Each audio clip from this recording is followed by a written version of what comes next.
There is a story I've told on appropriate occasions over the years, most recently at Diocesan Synod this weekend, that bears repeating in the light of today's gospel. For the longer I'm in this business, the truer I know it to be. A young rabbi found a serious problem in his new congregation. During the Friday service, half the congregation stood for the prayers, and the other side remained seated. And each side shouted at the other, insisting that theirs was the true tradition. Nothing the rabbi said or did moved towards solving the impasse. Finally, in desperation, the young rabbi sought out the synagogue's 99-year-old founder. He met the old rabbi in the nursing home and poured out his troubles. "So tell me," he pleaded, "was it the tradition for the congregation to stand during the prayers?" "No," answered the old rabbi. "Ah," responded the younger man, "then it was the tradition to sit during the prayers." "No," answered the old rabbi. "Well," the young rabbi responded, "what we have is complete chaos. Half the people stand and shout, and the other half sit and scream."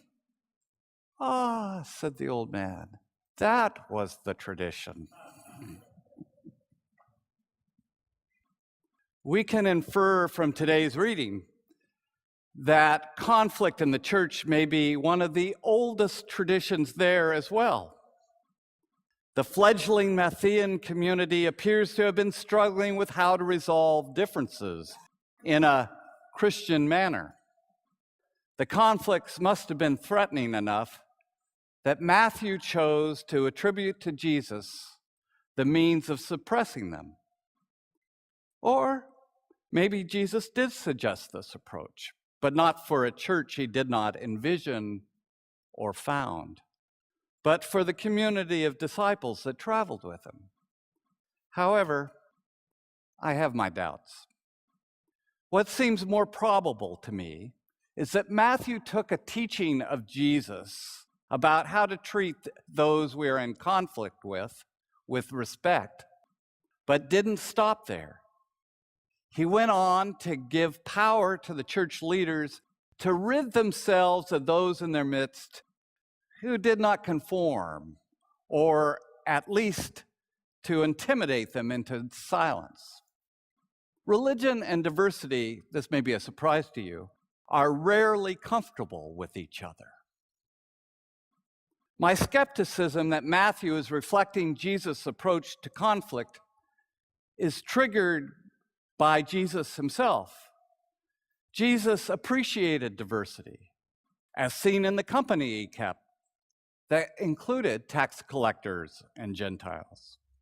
His willingness to be a controversial thorn in the side of those who were protectors of religion in his day, and his unwillingness to use power in place of love to transform. I suspect Jesus' willingness to speak truth to power would not be welcomed in most Christian congregations then or now. I can see church wardens, not ours, but others, throughout the ages, following Matthew's approach, taking Jesus aside at morning tea to suggest that his disruptive behavior is unchristian and is not going to be tolerated any longer. Understanding that fear, not hate, is the opposite of love, he would not have been cowed into submission by that conversation. It is likely they would have not been pleased by his loving response. They might have even threatened to call a general meeting of the congregation to censor him, much to Jesus' amusement. In my experience, congregations, and certainly clergy, including yours truly, are not fond of conflict, but you wouldn't know it by our behavior.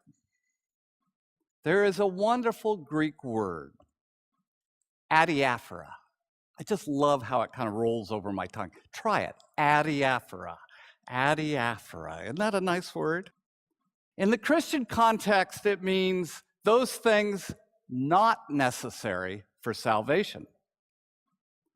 Anglicans particularly enjoy fighting over adiaphora, things not necessary for salvation. My favorite example is from the years just prior to the Civil War in America.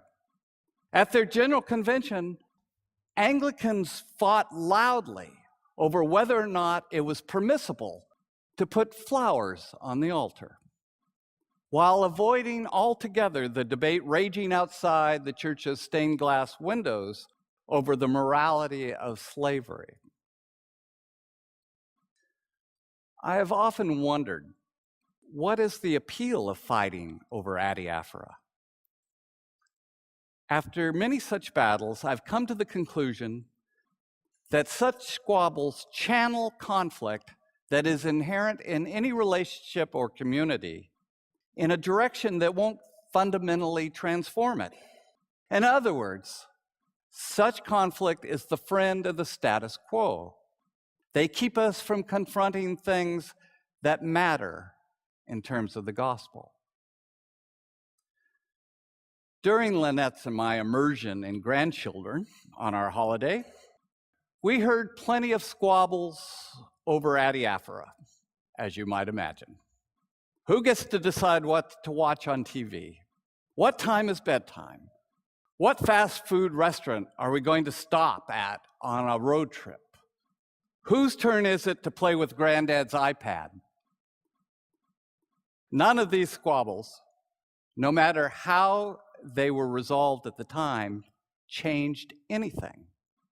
I know this because the next day, those squabbles were all repeated.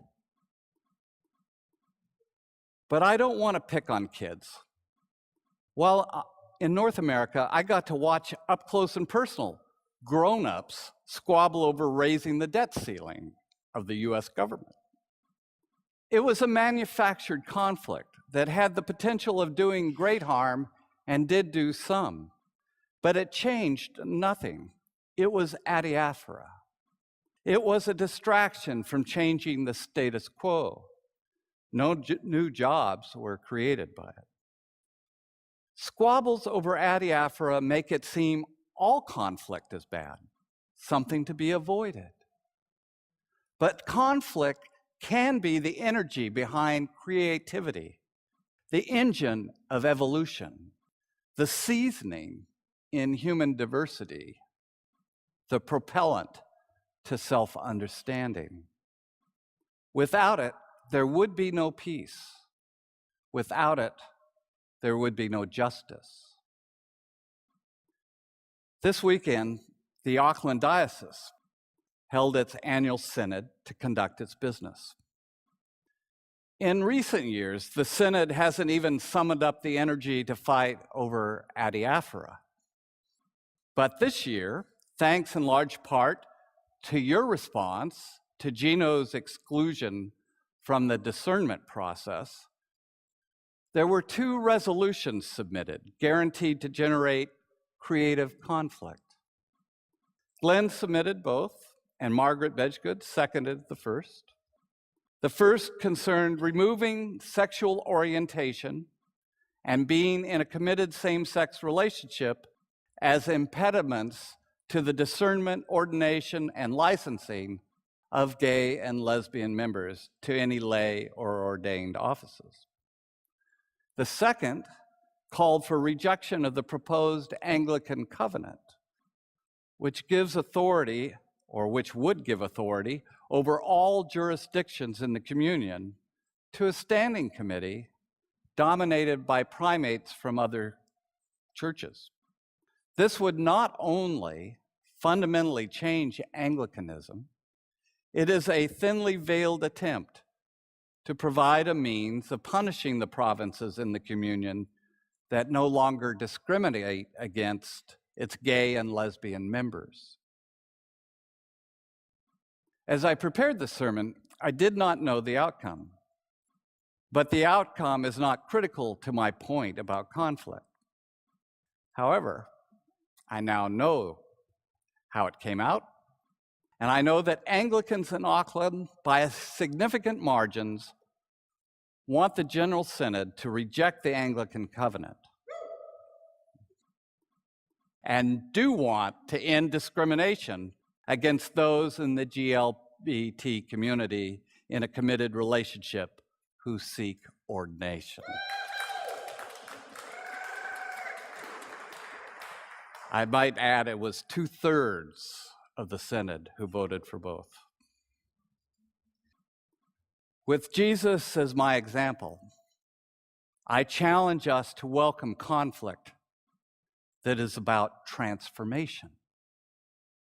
Without conflict, the results this weekend would not have happened. I know that because a number of people complained about our billboards. Conflict isn't the problem, but how we conduct it.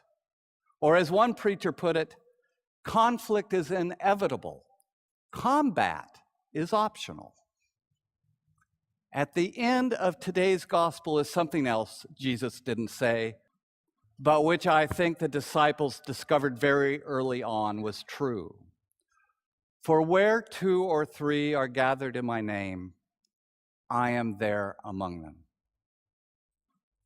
When Jesus is amongst us and not being tossed from the congregation as disruptive, we will not treat our opponents as the enemy, ascribing to them motives meaner than our own. We will listen and seek to understand, building bridges, not burning them. We will pursue profound questions rather than seek practical answers.